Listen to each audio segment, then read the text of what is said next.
বাবা, হ্যাঁ তুমি ভালো আছো?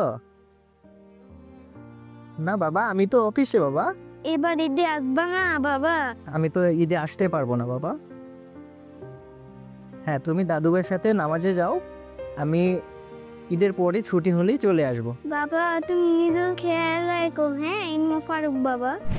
এই ঈদেও ছেলেটার সঙ্গে দেখা হবে না, কারণ আমার নামের পাশে লেখা আছে বাংলাদেশ ফায়ার সার্ভিস ও সিভিল ডিফেন্স। এটা শুধু একটা পরিচয় না, এটা এক অঙ্গীকার। আমি একজন বাবা, কিন্তু তার চেয়েও বড় আমি একজন দায়িত্বশীল সেবক। জানি তুমি অভিমান করেছো, কিন্তু তোমার এই বাবা দেশের জন্য পাহারা দিচ্ছে, যেন অন্য বাবারা তাদের সন্তানদের সঙ্গে ঈদ উদযাপন করতে পারে।